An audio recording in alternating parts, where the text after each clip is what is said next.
तो वेलकम। आपका test discuss करते हैं। Test number 7 paper 1 and first question पे आ जाओ। This is given, you have to find dy by dx। ठीक है, now this is an implicit relation between x and y। तो dy by dx निकालने के लिए we will differentiate this relation with respect to x। So you will get d by dx of is equal to d by dx of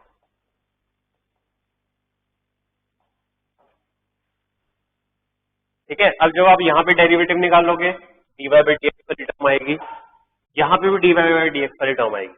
तो dy by dx वाली term को एक तरफ, बाकी terms एक तरफ, वहां से आपका आंसर आ जाएगा। Next question number 2, f of x equal to log of 2x square minus x to the base 5. You have to find the domain of this function basically. Domain निकालने के लिए now this is a composite function, ठीक है। तो हम सोचते हैं सबसे पहले x पे क्या अप्लाई हुआ। x पे अप्लाई हुआ है 2x square minus x। तो x should lie in the domain of this function। अब इसके डोमेन तो ऑल रियल है, तो यहां से तो आया x। कुछ खास कंडीशन है, तो आगे बढ़ते हैं। अच्छा, x पे जब ये अप्लाई हुआ तो आंसर आ गया 2x square minus। अब 2x square minus x पे अप्लाई होगा log to the base 5। ठीक है, कब अप्लाई कर सकते हो? When this quantity lies in the domain of log x।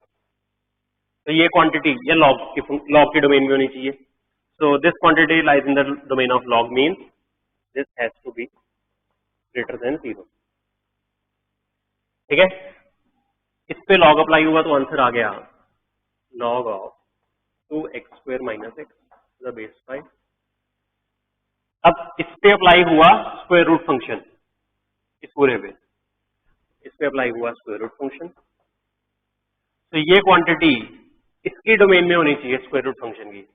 इसकी डोमेन मतलब quantity should be greater than equal to 0। तो log 2x square minus x to the base 5 should be greater than equal to 0। इसको आप solve कर लोगे। इसको solve करने के लिए हमें x मतलब बेसिकली log को खत्म करना पड़ेगा। log को खत्म करने के लिए सिंपल स्टेप है।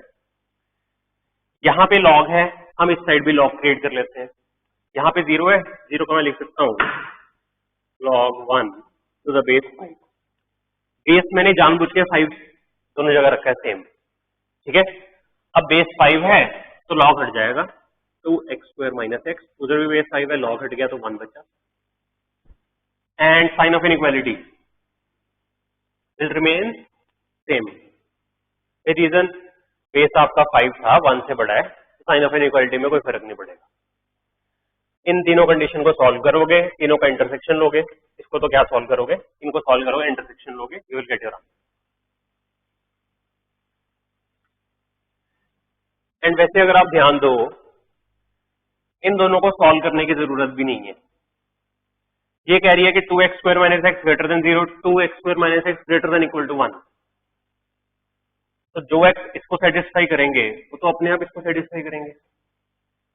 तो इसी को सॉल्व करने की जरूरत है, you will get your answer. You have to find dx upon dy and answer in terms of x and y दिया हुआ है ऑप्शन। तो आपको पैरामीटर एलिमिनेट करना पड़ेगा। पैरामीटर एलिमिनेट करने के लिए देखो ऑब्जर्वेशन, यहाँ पे secant 2t आ रहा है, यहाँ पे cos 2t आ रहा है। इन दोनों में हमें रिलेशनशिप पता है, secant 2t into cos 2t is equal to 1। ये एक दूसरे के रेसिप्रोकल है। तो अगर मैं secant 2t और cos 2t की वैल्यू निकाल लूं इंटू y, तो हमारा एम वहां पे पहुंच जाएंगे। तो निकालने के लिए ये है पावर में, तो इसको नीचे लाना है पावर से। तो we will take the help of log। इसमें taking log on both the side, we will get log x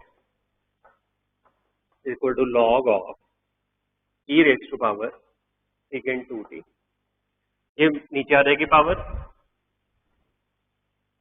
मैं इसको नेक्स्ट स्टेप में लिख देता हूँ।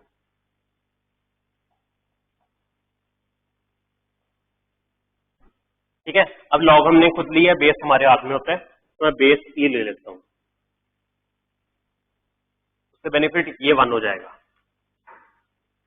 और वैसे भी बेस ई में वर्किंग आसान होती है, तो सीकेंड 2t ये आ गया। सिमिलरली cos 2t आप निकालोगे तो cos 2t will be log y to the base e।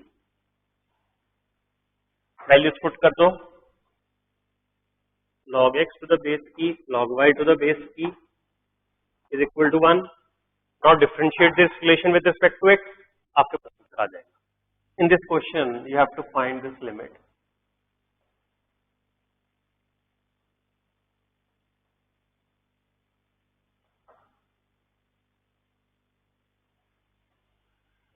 अब जब ये टेस्ट हुआ था तब आपको फॉर्म्स तो नहीं बताई थी सारी, अब बता दी हुई है। तो आपने सिर्फ यही पढ़ा था, देखो this is variable power variable, इसके लिए आपको एक ही रिजल्ट बताया था, limit x approaching to 0 1 plus x raise to power 1 by x, this is e। Variable power variable को हैंडल करने का एक वे, तो इसे भी ऐसे हैंडल करेंगे। अब ये रिजल्ट लगाना है, अगर यहाँ पे हमारा नंबर 0 को अप्रोच कर रहा है, यहाँ पे x इंफिनिटी को अप्रोच कर रहा है, ठीक है, सोचो कौन सी क्वांटिटी अगर x इंफिनिटी को अप्रोच कर रहा है, कौन सी क्वांटिटी 0 को अप्रोच करेगी? 1 बाय x। तो 1 बाय x को सब्स्टिट्यूट कर दो, so your limit will become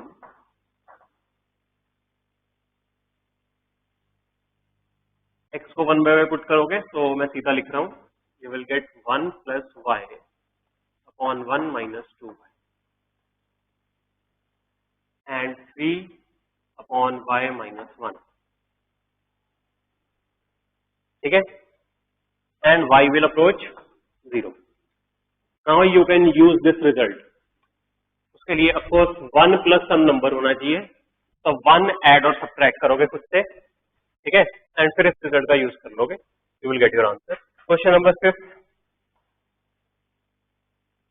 number of distinct real solution of cosecant x plus 7x is equal to 4 in -5 to 2π।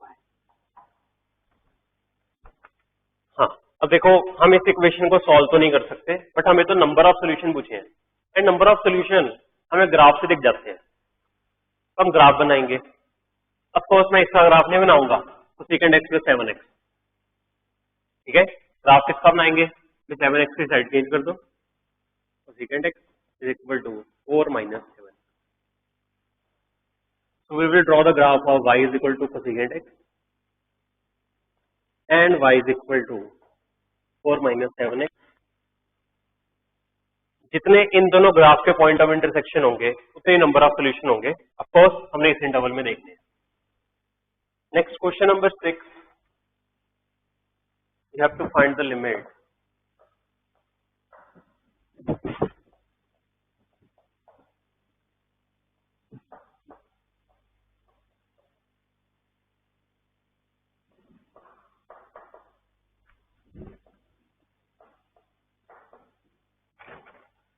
ये लिमिट निकालनी है, एक और लिमिट भी निकालनी है, बट पहले इस पे कॉन्सेंट्रेट करते हैं। ये लिमिट अल्फा दी हुई है, तो अल्फा की वैल्यू निकालनी है। तो लिमिट निकालने के लिए 0 by 0 फॉर्म है, ठीक है, तो लिमिट निकालने के लिए देखो 0 by 0 फॉर्म है, तो हम कर क्या सकते हैं, स्क्वायर रूट दिख रहे हैं, ठीक है, स्क्वायर रूट दिख रहे हैं, तो स्क्वायर रूट्स को हैंडल करने के लिए आप इसको रैशनलाइज कर दो, इसी के कंजुगेट एक्सप्रेशन से मल्टीप्लाई डिवाइड कर दो डिनोमिनेटर के, एंड वो करने के बाद आप ध्यान दोगे x माइनस 1 फैक्टर नीचे बन जाएगा डिनोमिनेटर में, स्क्वायर रूट जब हट गए तो x माइनस 1 फैक्टर नीचे बन गया। अगर ऊपर भी बन जाए न्यूमिनेटर में तो वो कैंसिल हो जाएगा, बट ऊपर भी स्क्वायर रूट है, तो न्यूमिनेटर को भी रैशनलाइज कर दो, ठीक है, तो rationalise both denominator and numerator, आपका कॉमन फैक्टर कैंसिल हो जाएगा and you will get your answer. And for the second limit cos 11x minus cos 7x upon cos 11x minus cos 15x, this is 0 by 0 form. तो देखो आप इसको पहले simplify कर लो. ऊपर देखो इसमें भी अगेन ऊपर ट्रिग्नोमेट्रिक फंक्शन है, नीचे ट्रिग्नोमेट्रिक फंक्शन है, तो यहाँ पे भी कैंसिलेशन ऑफ कॉमन फैक्टर हो सकती है. कैसे? सीधी तो नहीं हो रही, बट ऊपर cos 11x minus cos 7x, difference of cosine है, cos c minus cos d का रिजल्ट लग जाएगा एंड डिनोमिनेटर में भी लग जाएगा. कॉमन फैक्टर विल कैंसिल, वहां से आपका answer. Next question number 7, domain of f is, ठीक है, this is domain of f, ये डोमेन है. तो यू हैव टू राइट और find the domain of this.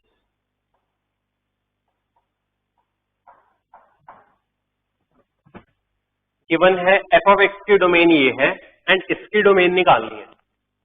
Now this is again a composite function. ठीक है, तो इसकी डोमेन के लिए सीधा स्टेप है. तो सबसे पहले x के ऊपर क्या अप्लाई हुआ?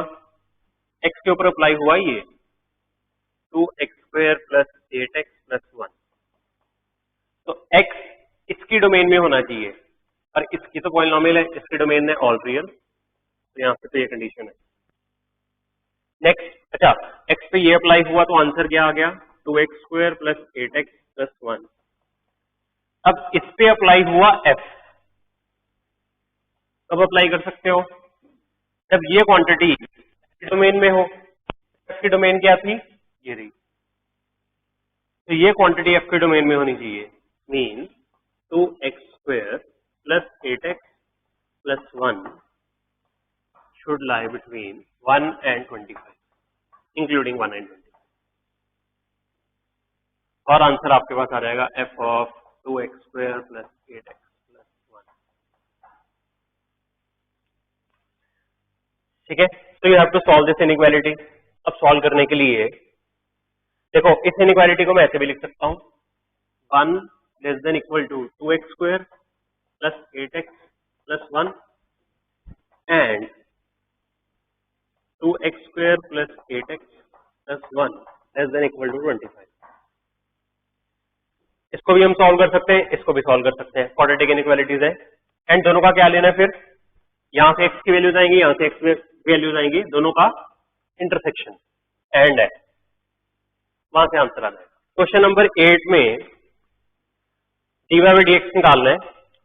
इसमें बस एक चीज है, लॉग का बेस 2 है एक जगह पे, तो वहां पे आप बेस चेंजिंग प्रॉपर्टी लगाओ, बेस ई बना लो.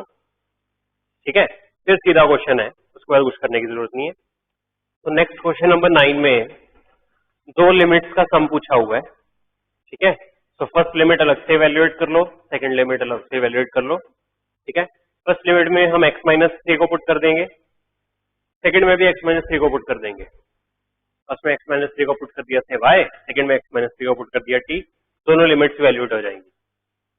So in question number 10, you have to find dy/dx. और जो क्वांटिटी है काफी बुरी सी है, क्यूब रूट है. क्यूब रूट के अंदर 3 क्वांटिटीज का प्रोडक्ट, फिर डिनोमिनेटर में स्क्वायर रूट है 2 क्वांटिटीज का प्रोडक्ट. सीधा dy/dx निकालना तो मुश्किल है. ठीक है, बट ऐसी क्वांटिटी का डेरिवेटिव हम इजीली निकाल सकते हैं. देखो पावर्स है और प्रोडक्ट है, ये दोनों क्वांटिटीज या ये दोनों चीजें लॉग की हेल्प से सिंप्लीफाई हो जाती है, लॉग के प्रॉपर्टी से. तो डेरिवेटिव निकालने के लिए take log on both the sides and then differentiate the relation. ठीक है, next question number 11.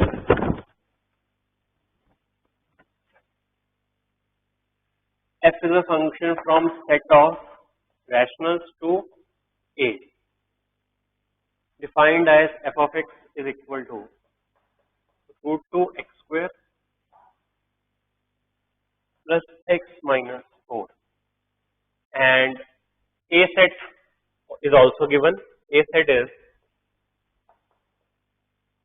root 2a plus b such that a comma b belongs to rational, a is greater than equal to 0.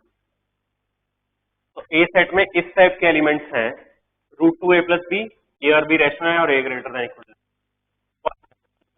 Root 2 plus 1, 3 √2 + 5 and so on. ठीक है, you have to check 1 1 and on 2. Now 1 1 check करने के लिए methods क्या है? देखो, method is listing the image, but यहाँ पे सेट ऑफ रैशनल नंबर है तो लिस्टिंग से तो बात नहीं बनेगी. सेकेंड मेथड है डेफिनेशन. थर्ड मेथड है ग्राफ. ग्राफ भी हम नहीं बना सकते, इसकी डोमेन है सेट ऑफ रैशनल. ठीक है, सेट ऑफ रियल्स नहीं है. रियल्स के केस में ग्राफ बना लेते हैं, रैशनल नंबर्स है. तो ग्राफ नहीं बना सकते, इमेज लिस्ट नहीं कर सकते, तो डेफिनेशन ही बचा. तो डेफिनेशन के लिए we will start from f of x1 equal to f of x2, and अगर हम x1 equal to x2 तक पहुंच गए तो we can say function is 1. So f of x1 means √2 x1 square plus x1 minus 4 is equal to √2 x2 square plus x2 minus 4. This cancels. अब ये वाली term और ये वाली टर्म ये कुछ अलाइक टर्म है. ठीक है, √2 x1 square √2 x2 square and ये वाली ये लाइक भी है. तो लाइक टर्म्स को कंबाइन कर लेते हैं. √2 x1 square minus √2 x2 square plus x1 minus x2 is equal to 0. And अगर आप ध्यान दो, इसके फैक्टर्स बन रहे हैं. √2 कॉमन आ जाएगा, x1 square minus x2 square, x1 minus x2 into x1 plus x2.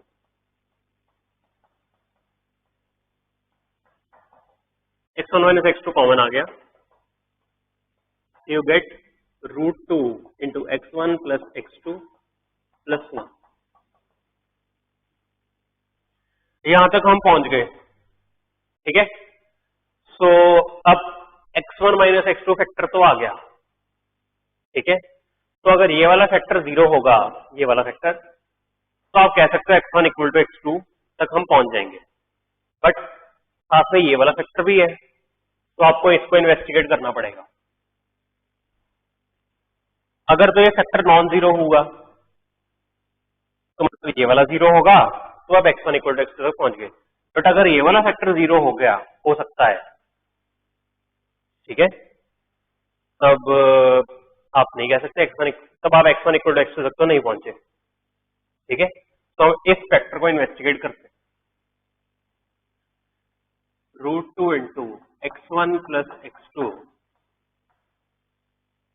plus 1 is equal to 0. अब x1 plus x2 is equal to -1 by √2. This equal to 0 means this. x1 plus x2 minus 1 by √2 क्या तो हो सकता है? x1 x2 के बारे में क्या पता है? x1 x2 डोमेन से आएंगे, मतलब दे आर रैशनल नंबर्स. दो रैशनल नंबर का सम इररैशनल कभी भी नहीं हो सकता. मीन्स ये वाला फैक्टर नॉन जीरो है, this is non zero, so this has to be 0 for the product to be 0, means x1 equal to x2. x1 equal to x2 तक हम पहुंच गए. अगर नहीं पहुंच पाते तो फंक्शन 1 1 नहीं होता, बट हम पहुंच गए तो function is 1 1. Next onto check करने के लिए मेथड्स क्या क्या है? You can draw arrow diagram. Arrow diagram तो मुश्किल है, सेट ऑफ रैशनल नंबर्स है और फंक्शन भी बुरा सा है, रूट भी आ रहा है. Next method is definition. ठीक है, and next method is range. अब एरो डायग्राम तो हम नहीं बनाएंगे, रेंज निकालना भी, रेंज तो हम नहीं निकाल पाएंगे बिकॉज यहाँ पे सेट ऑफ रैशनल नंबर्स है. ठीक है, और यहाँ पे क्वाड्रेटिक है, तो रेंज भी नहीं निकाल पाएंगे, ग्राफ तो वैसे भी नहीं बन रहा, तो हमारे पास डेफिनेशन बचा मेथड. तो डेफिनेशन मीन हर एलिमेंट के लिए प्री इमेज ढूंढेंगे.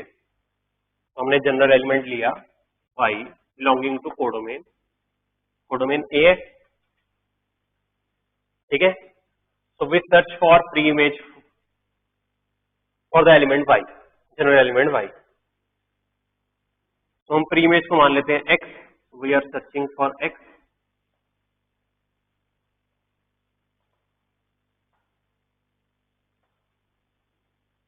अब x x है क्या, y की प्री इमेज, तो x की इमेज क्या होगी, y। तो हम कैसा x ढूंढ रहे हैं, such that f of x is equal to y।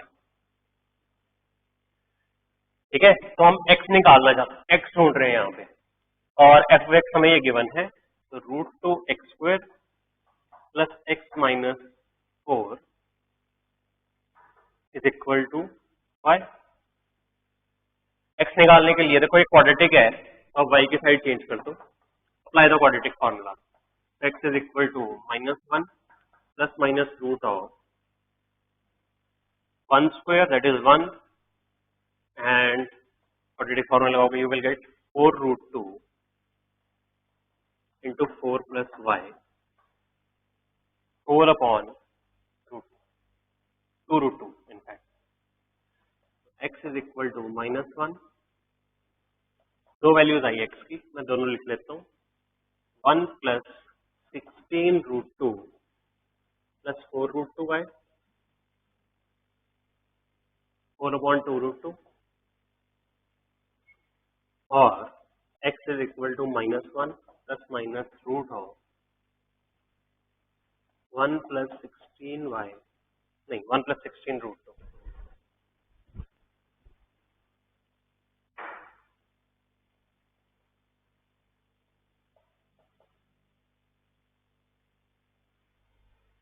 2√2 और यहाँ पे आएगा माइनस x की ये दो वैल्यूज आ गई, तो x मिला तो सही, इनफैक्ट दो वैल्यूज हैं। नेक्स्ट हमें चेक करना है x डोमेन में भी होना चाहिए।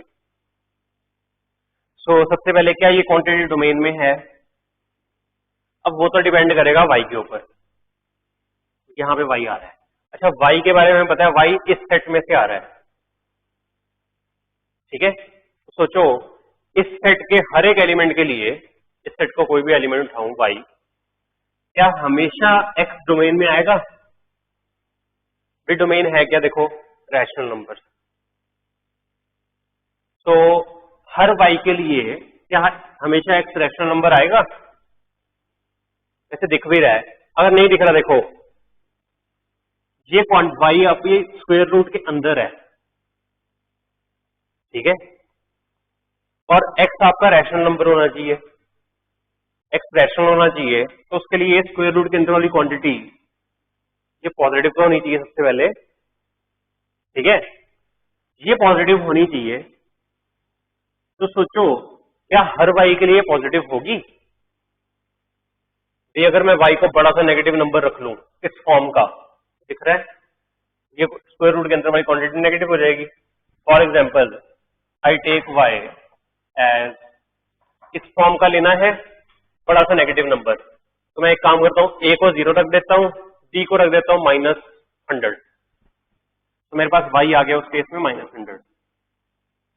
एंड जब आप y को -100 रखोगे, quantity inside the square root is negative, तो y इज इक्वल टू -100 के कॉरस्पॉन्डिंग आपको प्रीमेज नहीं मिली। सेम केस यहाँ पे है, ठीक है, तो इसके कॉरस्पॉन्डिंग हमें प्रीमेज नहीं मिली। This is one such element in the codomain, तो it means this is not onto, prove कर दिया, काउंटर एग्जाम्पल मिल गई। Question number 12, limit x approaching to 2 x plus 2 upon x square plus 2x minus 8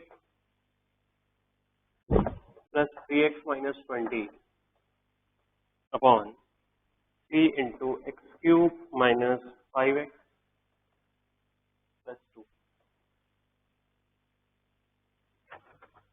You have to evaluate this limit, and अगर आप इसमें सीधा x को 2 put करोगे तो न्यूमिनेटर तो 4 को अप्रोच करेगा, डिनोमिनेटर विल अप्रोच 0 एंड इसका डिनोमिनेटर भी 0 को अप्रोच करेगा। तो आप लिमिट को अलग अलग नहीं कर सकते, limit of first plus limit of second को लिख नहीं सकते, ठीक है, डिनोमिनेटर दोनों के 0 को अप्रोच कर रहे हैं। तो व्हाट शुड वी डू, आप इन दोनों को कंबाइन कर लो। अब देखो एज इट इज कंबाइन करोगे, यहाँ क्यूबिक है यहाँ क्वाड्रेटिक है, दिक्कत तो होगी, बट आपने ये देखा x को 2 पुट करने पे ये 0 हो रहा है, मीन्स x माइनस टू इसका फैक्टर होगा,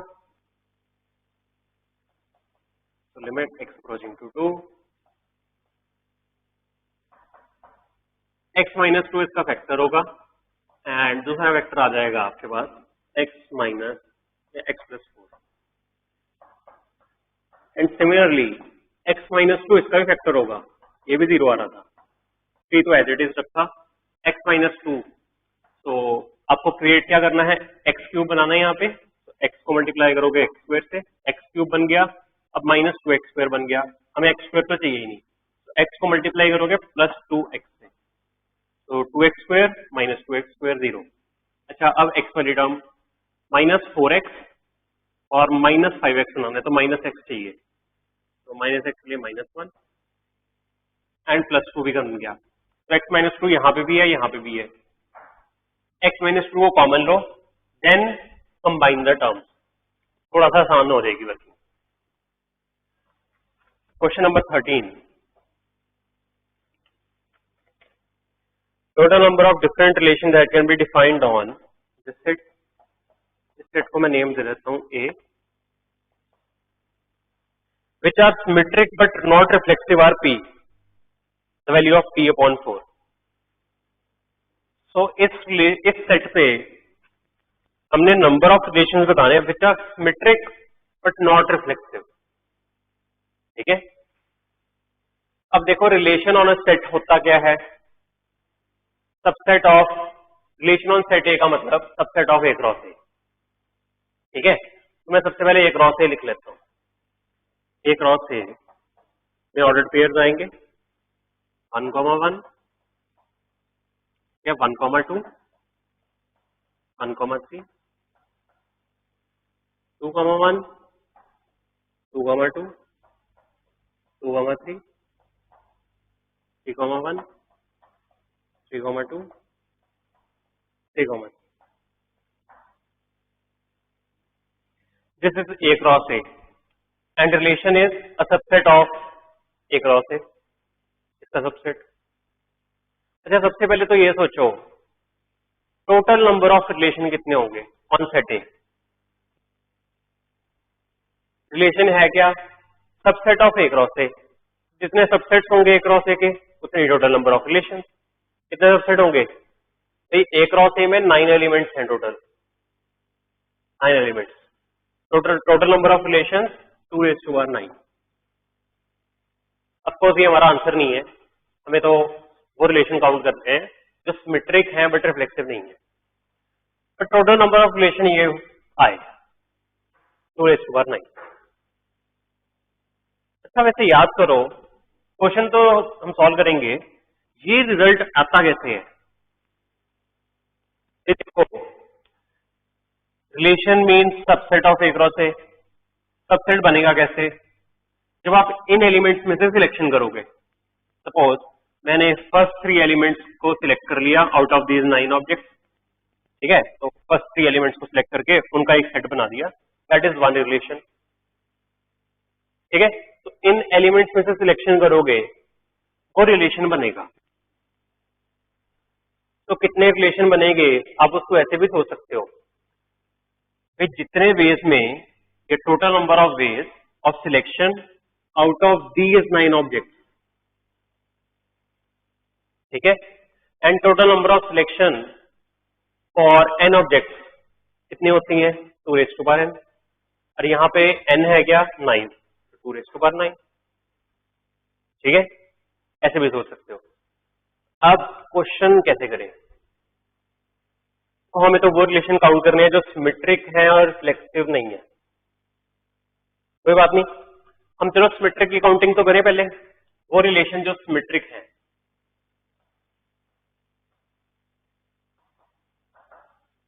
तो सिमेट्रिक रिलेशन, अब सिमेट्रिक रिलेशन अब इन्हीं एलिमेंट से बनेंगे, तो total number of selection out of these 9 objects such that of course वो सिमेट्रिक रिलेशन हो, ठीक है।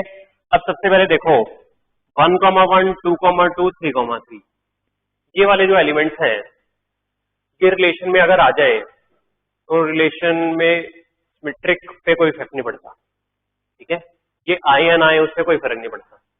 तो first I will make selection out of these three objects. ठीक है, तो total number of selection out of these three objects कितनी होंगी? तीन ऑब्जेक्ट्स है, टोटल नंबर ऑफ सिलेक्शन 2⁻3। अब बच गए बाकी एलिमेंट। अब देखो काउंटिंग किसकी करनी है? सिमेट्रिक की। सिमेट्रिक के लिए मुझे पता है, इस एलिमेंट की बात करते हैं, अगर 1,2 रिलेशन में आया तो 2,1 इसको भी आना पड़ेगा, है ना? अगर 1,2 नहीं आया तो 2,1 ये भी नहीं आएगा, क्योंकि रिलेशन को तो सिमेट्रिक रखना है। तो नेक्स्ट मैं काउंटिंग करता, मतलब नेक्स्ट मैं इन दोनों एलिमेंट्स पे अपना ध्यान ले जाता हूं।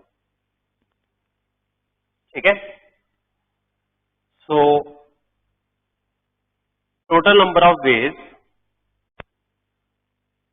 Of selection out of these two objects कितने होंगे? अगर कोई कंडीशन ना होती तो 2² आंसर आता, बट कंडीशन है, कितने होंगे? Answer will be 2। या तो ये दोनों के दोनों आएंगे, या तो ये दोनों के दोनों नहीं आएंगे। तो there are 2 possibilities only. Next, अब इसके कॉरेस्पॉन्डिंग नेक्स्ट हम इसकी बात कर लेते हैं 1,3। अगेन 1,3 अगर रिलेशन में प्रेजेंट हुआ तो 3,1 को भी होना पड़ेगा, तो मैं इन दोनों पे ध्यान दे जाता हूं अपना। एंड अगर 1,3 नहीं हुआ तो 3,1 होगा। So total number of selection out of these two objects कितनी होंगी? 2। एंड ये केस बच गया 2, 3 and 3, 2। Total number of selection out of these two objects वो भी कितनी होंगी? 2। सेम वे में।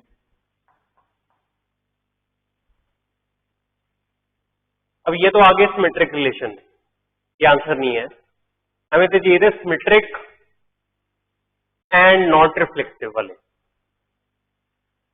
तो ये सिमेट्रिक है, एक्चुअली जो हमारा आंसर है वो इससे छोटा आएगा ना। ये तो सारे सिमेट्रिक है, इसमें वो वाले भी हैं जो सिमेट्रिक होंगे एंड रिफ्लेक्टिव भी होंगे, वो भी इसमें काउंटेड है। एंड वो भी काउंटेड है जो सिमेट्रिक होंगे और रिफ्लेक्टिव नहीं होंगे, वो भी काउंटेड है। बट हमें कौन से काउंट करने हैं? जो सिमेट्रिक है एंड रिफ्लेक्टिव नहीं है। तो सिंपल सी बात है, तो मैं इसमें से वो वाले सब्ट्रैक्ट कर देता हूं जो सिमेट्रिक भी है एंड रिफ्लेक्टिव भी है।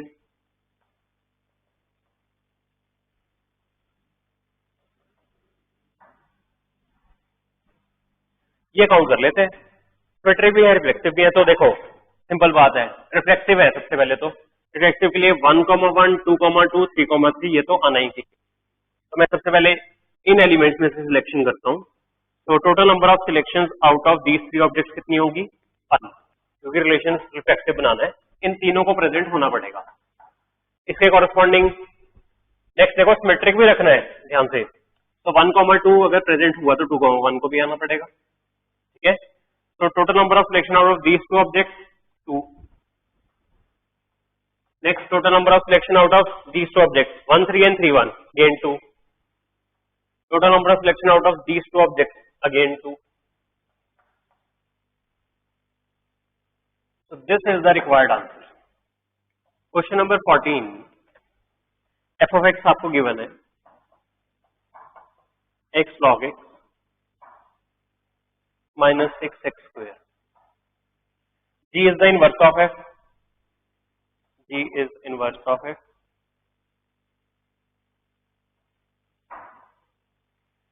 Value of g dash 6. This value you have to evaluate. G dash minus 6. ठीक है, सो अब बेस्ट तो ये होता अगर हम g का फॉर्मूला निकाल पाते, बट हम इनवर्स यहां से निकाल नहीं पाएंगे। ठीक है, इनवर्स अगर नहीं निकालेंगे तो what else can we do? g is the inverse of f, तो हम इनवर्स की डेफिनेशन यूज करते हैं। इनवर्स की definition mean whenever f of x is equal to y,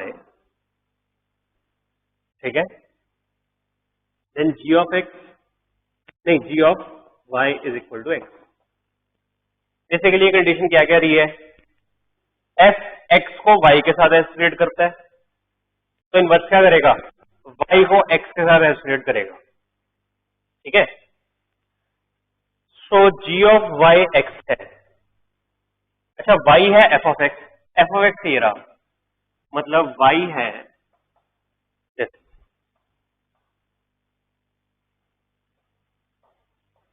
इस वाई को यहां पे पुट कर दो, तो g of x log x minus 6x² is equal to x।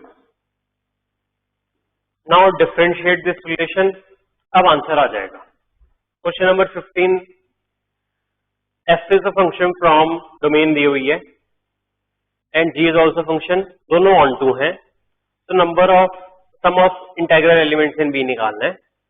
तो बेसिकली आपको b सेट निकालना है। b सेट निकालने के लिए b is codomain of g और g ऑन टू है, ऑन टू है तो मतलब रेंज और कोडोमेन बराबर होंगी। सो b इज द रेंज, ये भी कह सकते हो, ठीक है, रेंज और कोडोमेन तो बराबर है। तो बेसिकली आपको g की रेंज निकालनी है।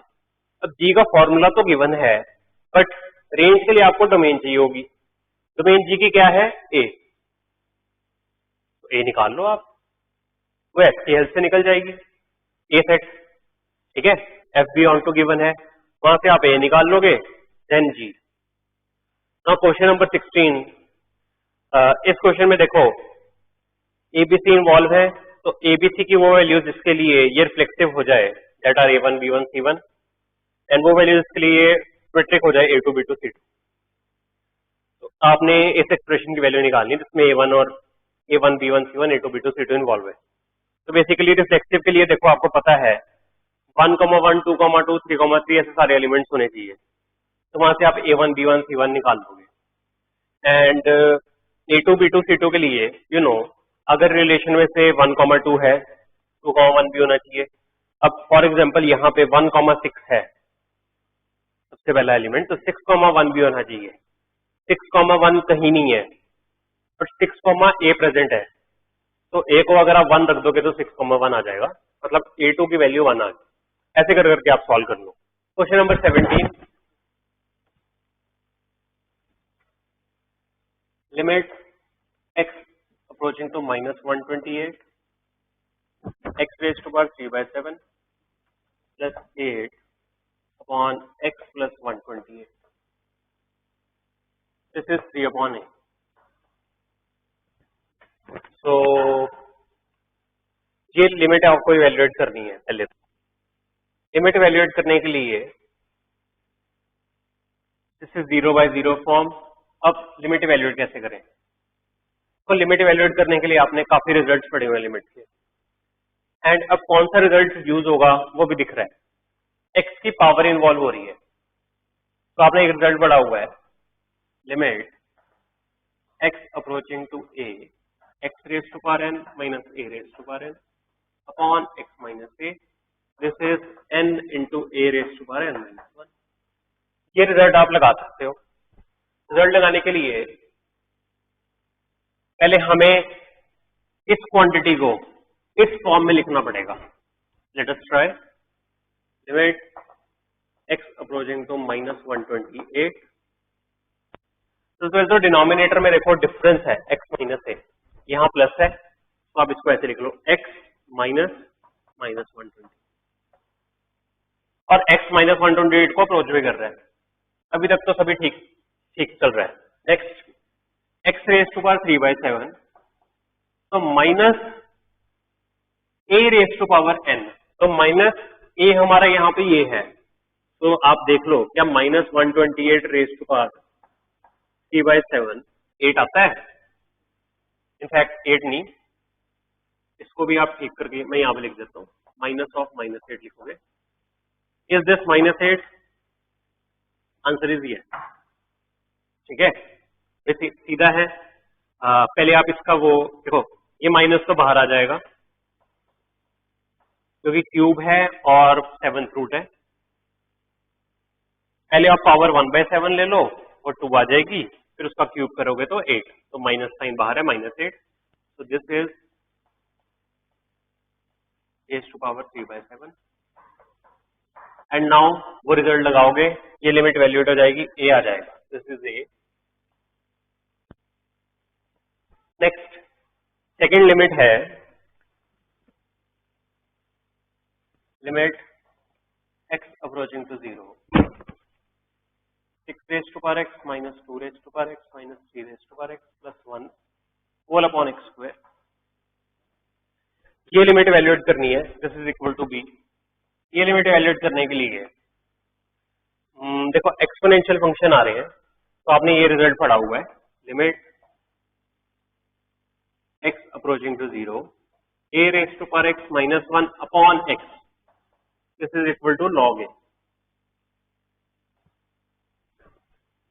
इसका यूज कर सकते हो, बट सबसे पहले तो एक डिनोमिनेटर में x² है, यहाँ पे x है, ठीक है, तो डायरेक्टली रिजल्ट नहीं लगेगा।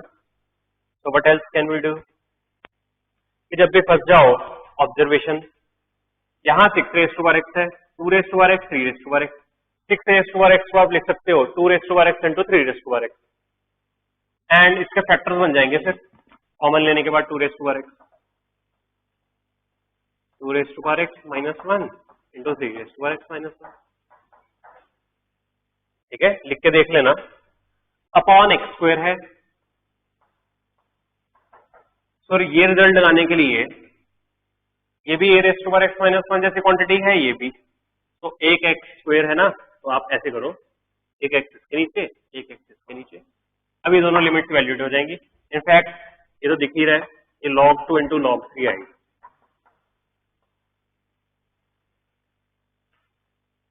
अब लास्ट क्वेश्चन में आपको जिंट ऑफ b की वैल्यू निकालनी है। तो देखो log2 तो आपको याद ही है केमिस्ट्री से, 0.693 होता है, एंड log3 भी, ये भी 1 के पास नंबर है, ठीक है, e से थोड़ा सा ही बड़ा है, log e 1 होता है, दिस इज 1.1 अप्रोक्सीमेटली 1.01, और ये 0.693 अप्रोक्सीमेटली। तो इन दोनों का प्रोडक्ट तो बेसिकली 0 से 1 के बीच में आएगा, उसका जिंट 0 है। क्वेश्चन नंबर 18,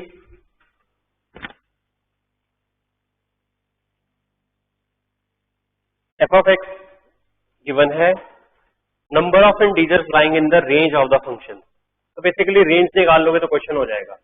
रेंज निकालने के लिए f of x को माना y, तो y इज इक्वल टू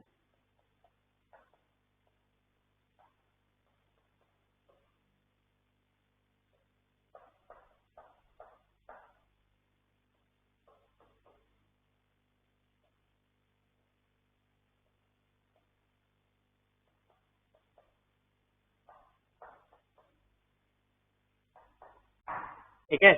अब रेंज निकालने के लिए दो मेथड है आपके पास, एक तो रेंज आप बेसिक से निकाल लो, बेसिक से देखो y इसके बराबर भी हो सकता है, इसके बराबर भी हो सकता है, इसके बराबर भी हो सकता है, इस वाइज डिफाइंड है ना, तो y इसके बराबर होगा, वहां से y की वैल्यूज आएंगी, y इसके बराबर होगा, वहां से y की वैल्यूज आएंगी, y इसके बराबर होगा, वहां से y की वैल्यूज आएंगी, और रेंज मतलब y की वैल्यूज। तो आप केसेस बना लो, भाई y जब इसके बराबर है, वहां से हम y की वैल्यूज निकाल लेते हैं, y is equal to this, but this is under the condition when x ये कंडीशन सेटिस्फाई करे। यहां से आप रेंज इजीली निकाल सकते हो, दिस इज 14 माइनस 3, ठीक है। रेंज निकालने के लिए ये है x के बारे में आपको पता है, तो -3x, this will lie between 0, equality यहाँ आएगी 6 एंड -14 ऐड करोगे तो ये आ गया -14 -8, ठीक है। ये y की वैल्यूज आई इस केस में। नेक्स्ट y इसके बराबर भी हो सकता है, ये कब होगा, जब x की कंडीशन सेटिस्फाई करेगा। इस केस में y की वैल्यूज निकालो, एंड थर्ड केस भी बनेगा जब y इसके बराबर है,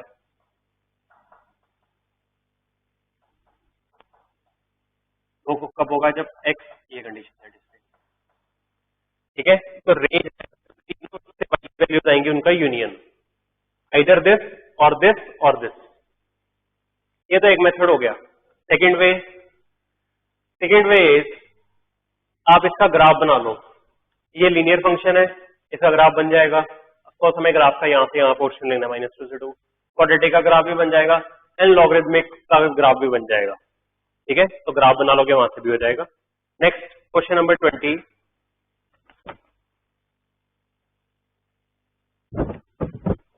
root of 1 plus x square plus root of 1 plus y square is equal to x minus y and dy by d x is equal to k times root of 1 plus y square upon root of 1 plus x square. तो आपको k निकालना है basically. k निकालने के लिए आप इस relation को डिफरेंशिएट कर दो। ठीक है, तो डिफरेंशिएट करोगे तो मैं फर्स्ट स्टेप लिख देता हूँ। डिफरेंशिएट करने के बाद मैं सीधा स्टेप लिख रहा हूँ, डेरिवेटिव ऑफ फर्स्ट। तो इसके डेरिवेटिव के लिए सबसे पहले this is a composite function. ठीक है, तो डेरिवेटिव हम निकालेंगे चेन रूल से। सबसे पहले x के ऊपर क्या लग रहा है, 1 प्लस एक्स स्क्वायर।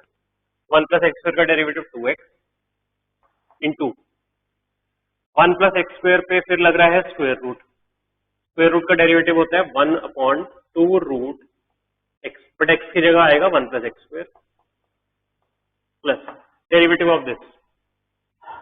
अब derivative of this with respect to x है, एक्स पे सबसे पहले कौन सा फंक्शन लग रहा है, वाई। ठीक है, वाई और एक्स आपस में रिलेटेड है, तो वाई का derivative with respect to x into then y पे लग रहा है 1 प्लस एक्स स्क्वायर, उसका डेरिवेटिव 2x, बट एक्स की जगह आ जाएगा y and then 1 plus y square पे लग रहा है square root function. Square root function मतलब स्क्वायर रूट का डेरिवेटिव 1/2 रूट और यहाँ पे आ जाएगा 1 plus y square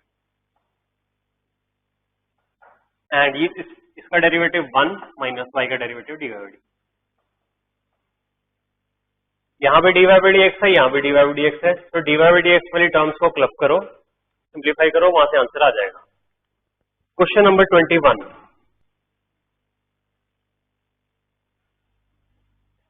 limit n approaching to infinity 1 upon root of 2n raised to power 6 plus 1 plus 4 upon root of 2n raised to power 6 plus 8 plus 9 upon root of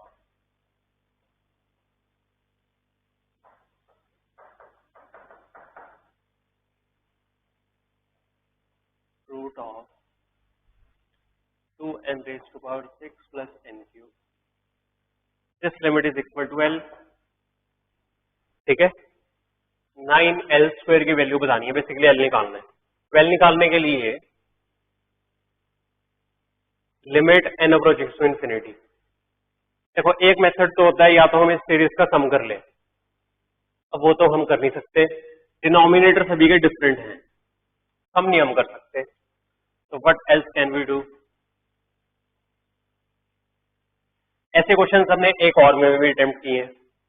ठीक है, कैसे, using sandwich theorem. मैं series को दोबारा लिख लेता हूं।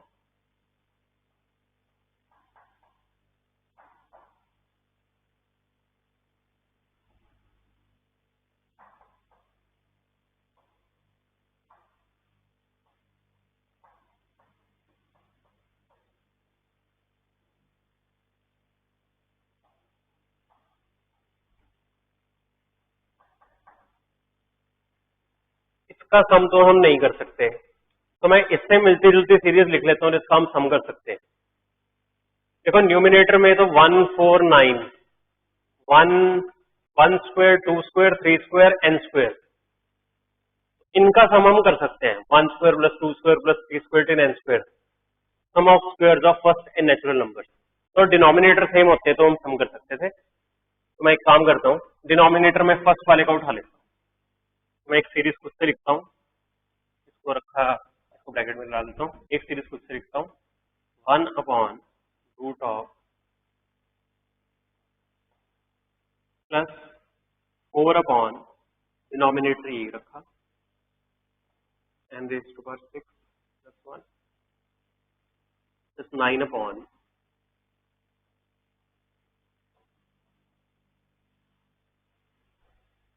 n square upon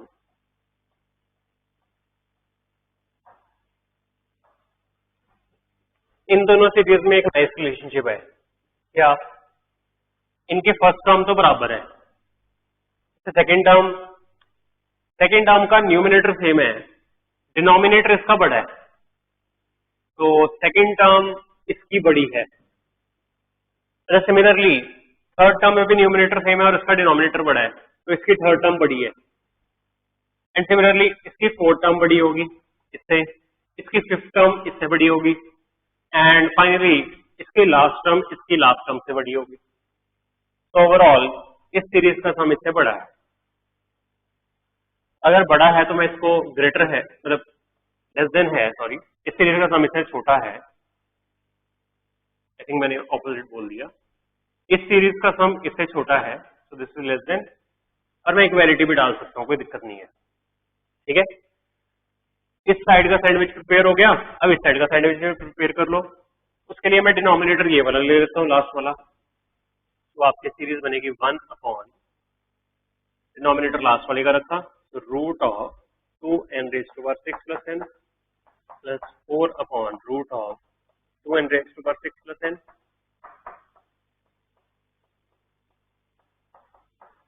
n cube, I think n cube है, पैटर्न से तो क्यूब है, तो cube, okay, n cube and so on n square upon,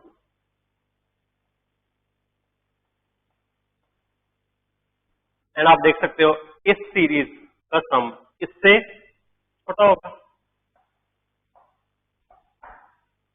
ठीक है। भाई इसकी फर्स्ट टर्म और इसकी, एक मिनट, हाँ, इसकी फर्स्ट टर्म और इसकी फर्स्ट टर्म को कंपेयर कर लो, इसकी टर्म बड़ी है, फर्स्ट टर्म बड़ी है, इधर डिनोमिनेटर बड़ा है, इधर छोटा है। और सिमिलरली सेकेंड टर्म को कंपेयर कर लो, इसकी सेकेंड टर्म बड़ी है, इसकी थर्ड टर्म भी बड़ी है, एंड सो ऑन, लास्ट वाली टर्म सेम है ऑफकोर्स, ठीक है। तो इस सीरीज का सम इससे छोटा होगा, तो लेस देन इक्वल टू लिख दिया मैंने, ठीक है, इक्वालिटी लगा सकते हो। तो आपका सैंडविच प्रिपेयर हो गया, इसका सम भी कर लोगे, इसका सम भी कर लोगे, सैंडविच थ्योरम से आपका आंसर आ जाएगा। क्वेश्चन नंबर 22, देखो question is limit x approaching to pi by 2 sine of secant square x upon, नीचे भी सीरीज है, limit x approaching to 3x minus 10 upon 2x minus 7 raise to power 1 upon 2x minus 6, this is e raise to power k, you have to find k। देखो ये दोनों limits का quotient है, so this is a different question, basically this is a different question। इन दोनों को अलग अलग से सॉल्व कर लो, उनकी रेट ले लो, इसको लिखने के लिए वेरिएबल बार वेरिएबल है, तो आपको रिजल्ट ये आता है।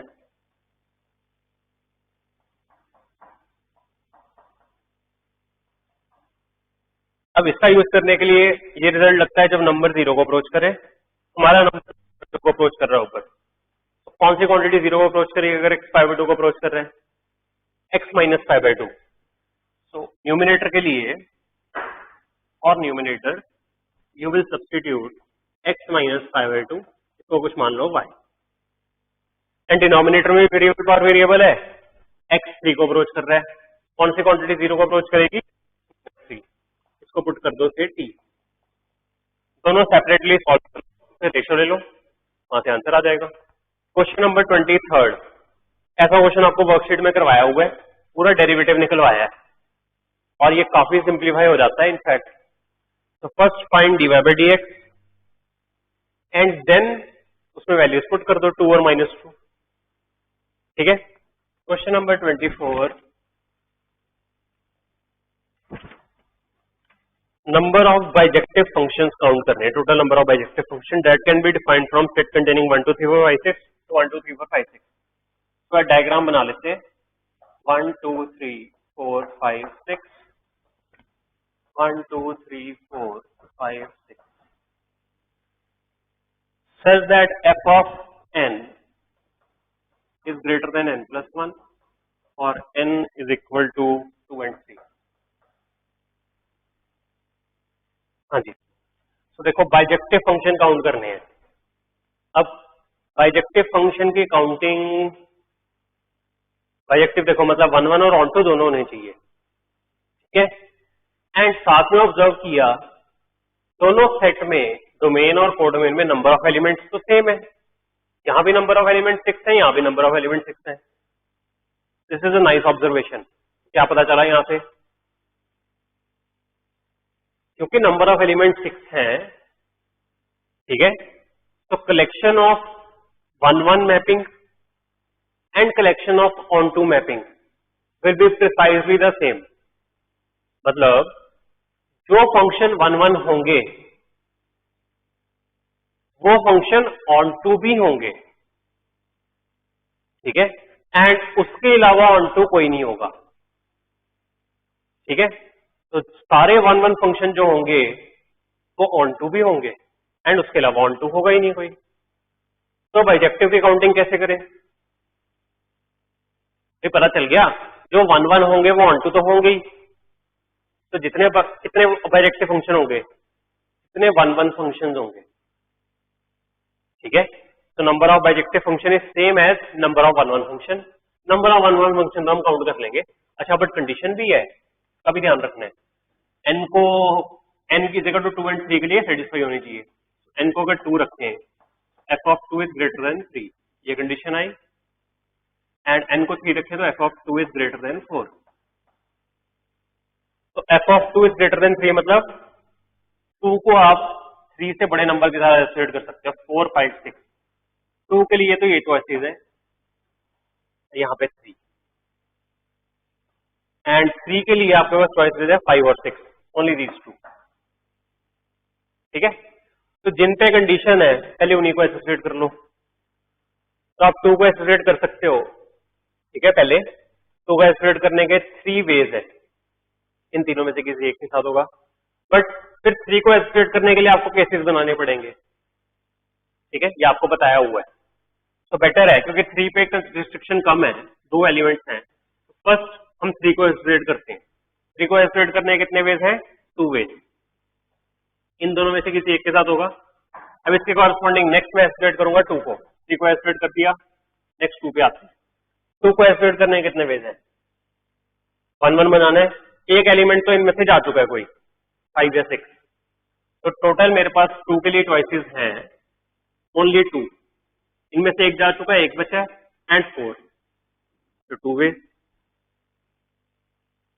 एंड इसके कॉरस्पॉन्डिंग अब जो बाकी एलिमेंट्स बचे 1 4 5 6, इन पे तो कोई कंडीशन ही नहीं है, बस अब काम खत्म। 1 को एसोसिएट करने के कितने वेज है, यहाँ पे एलिमेंट्स बचे हैं हमारे पास 4, 1 1 बनाना है ना, तो 4 एलिमेंट्स बचे हैं, 1 को किसी एक के साथ करोगे तो 4 वे, इसको भी कर दिया।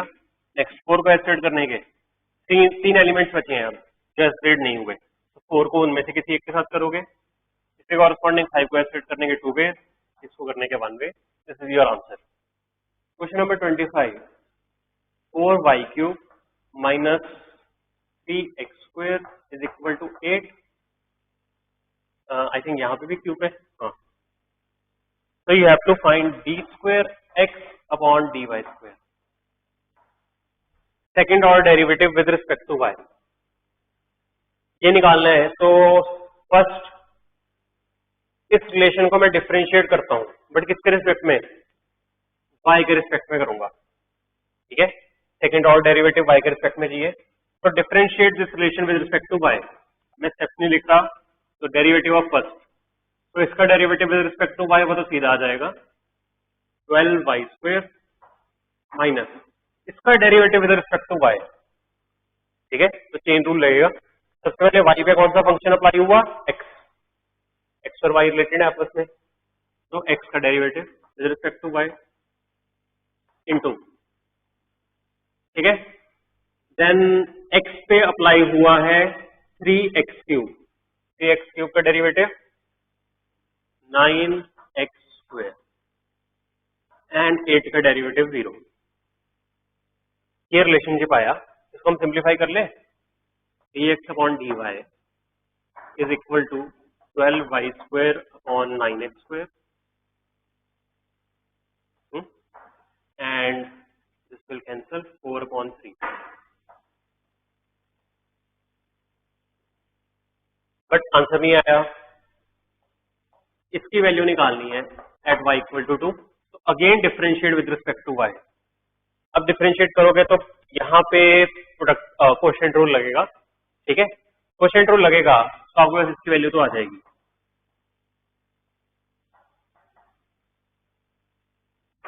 इन टर्म्स ऑफ एक्स वाई, तो आपको एक्स और वाई दोनों इन्वॉल्व हो रहे हैं. एक्स और वाई दोनों की वैल्यू चाहिए होंगी टू फाइंड दिस. और इसकी वैल्यू निकालनी है y इज इक्वल टू 2 पे. तो इसको ऐसे भी लिख लेते हैं. इसकी वैल्यू निकालनी है y is equal to 2. But इसमें तो x भी इन्वॉल्व हो रहा है तो आपको x भी चाहिए होगा. तो x आप इस रिलेशन से निकाल सकते हो. ठीक है, x निकाल दो. जब y2 है x की वैल्यू कर दो. तो this is 4 into 8 32 minus 8 is equal to 3x3. ये बन गया आपका 24 और 8 is equal to x3. x आ गया 2. इसमें थोड़ा सा बेटर करके लिख देता हूँ. तो आपको डेरिवेटिव की वैल्यू निकालनी है एट 2, 2. जब x2 हो और y2 हो तो क्या आप निकाल लोगे अब. ठीक है, तो ये होगी आपकी टेस्ट 7 की discussion. And that is all. Thank you.